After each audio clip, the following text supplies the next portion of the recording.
Remember that one time you thought about buying a robot vacuum cleaner and then 3 weeks later, ads for it were still following you around the internet?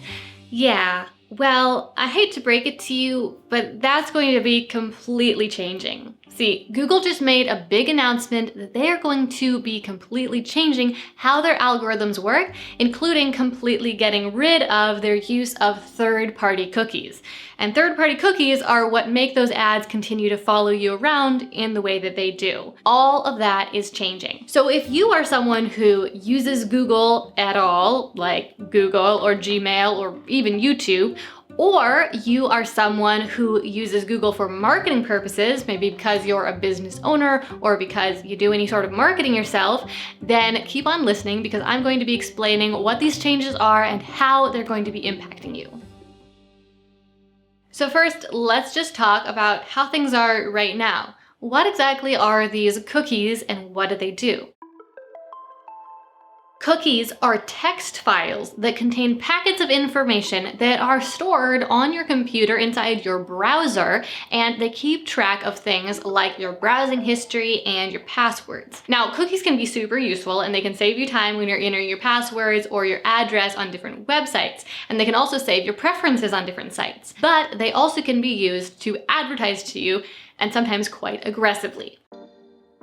The internet has been using cookies since back in 1994 when a Netscape employee named Louis Montoli first invented the cookie. And since that time, the use of cookies has become more and more common. Now, cookies are definitely not all bad. They do a lot of really useful things and make your web browsing experience a lot more convenient. But at the same time, there are some types of cookies that are somewhat troublesome. And in recent years, some companies and brands and individuals have decided to make some big changes to how they use or allow cookies to be used. Pretty much all browsers let cookies be stored, but some browsers let other websites read certain types of cookies called third-party cookies. So this is why if you visit one website where you're viewing a product and then you go onto Amazon later, you are likely to see ads for similar products recommended to you on Amazon because Amazon is reading those cookies that were installed in your browser by that other website. The big changes really began with Europe putting into place GDPR and the e-privacy initiative. But since that time, several big browsers have decided to play along and try to make the internet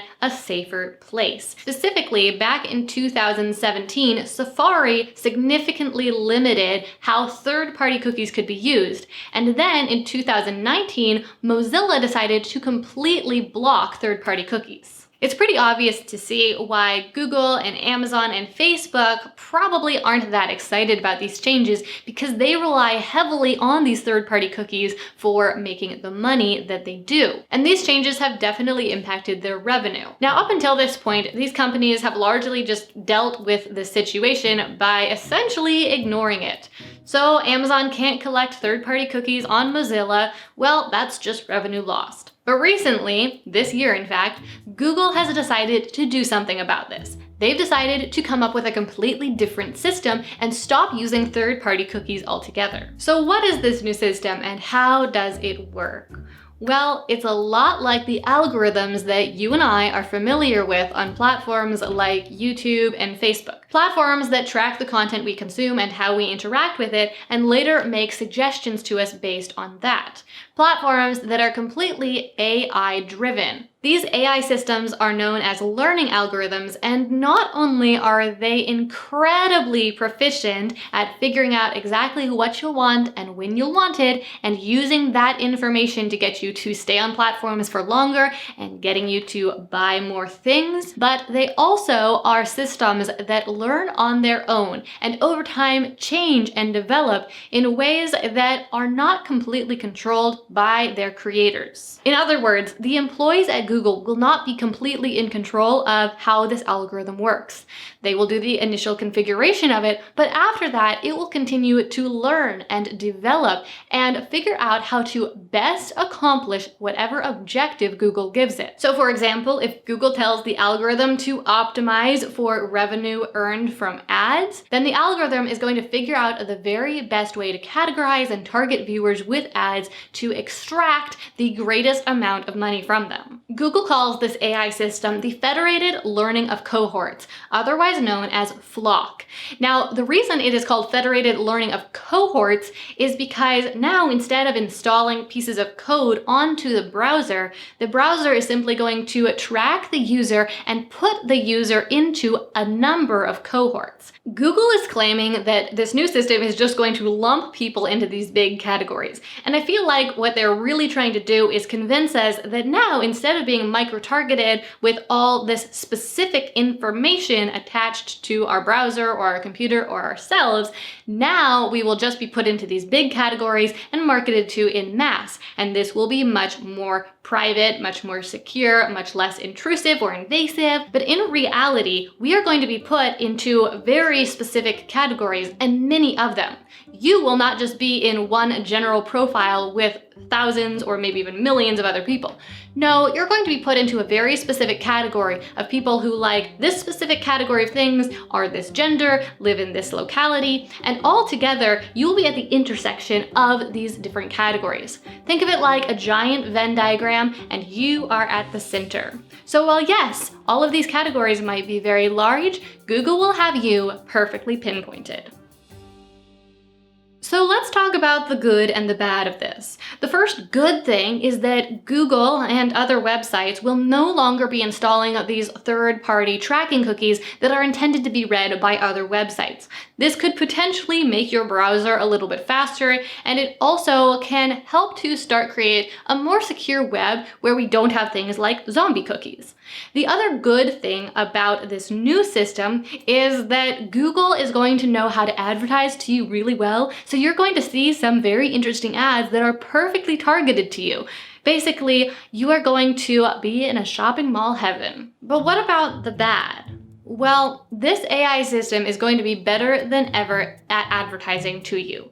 In short, it is going to be able to predict exactly what you will want to buy and when, and advertise extremely effectively to you, meaning that it will be better than ever at getting you to part ways with your money. Another issue that people are already talking about is that this new algorithm is definitely not going to be a PC-sensitive human.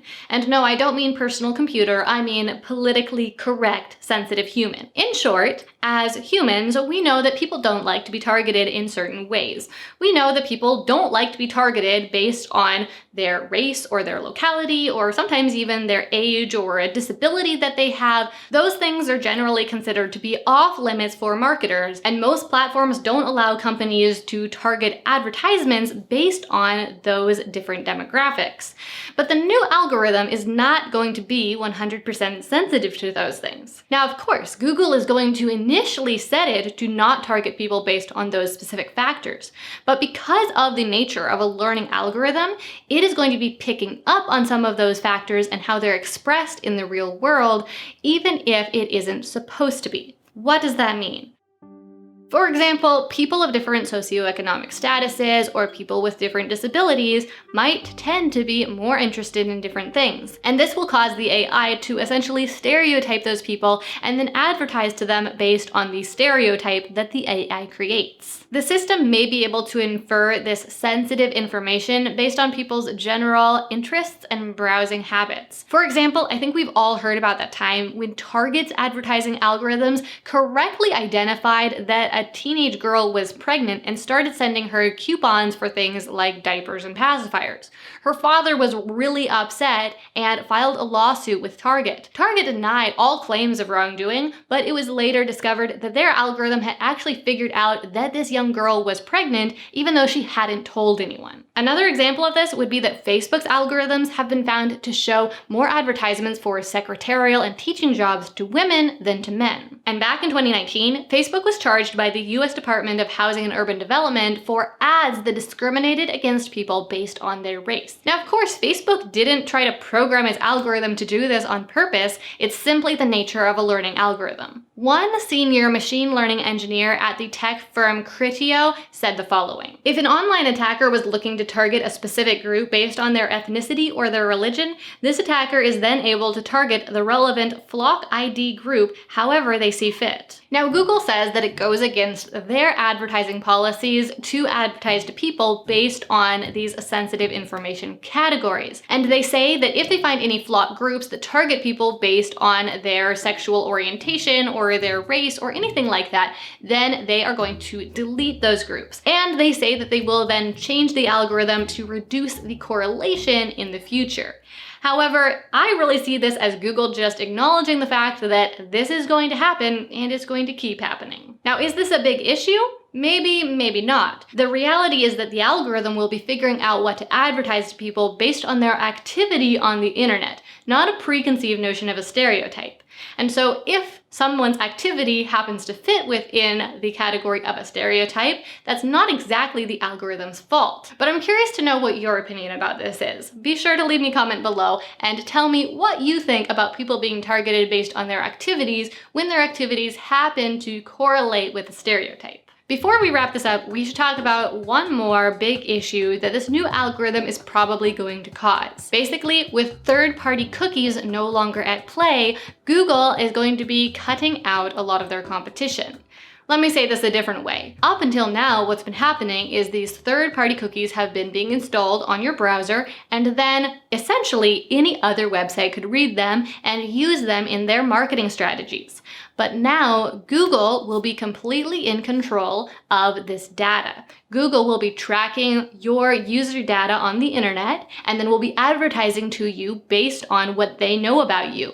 But this information won't be available to any smaller companies unless they buy it directly from Google. Now, quite possibly, Facebook and other large tech companies are going to come out with similar algorithms of their own so that they can control more data themselves.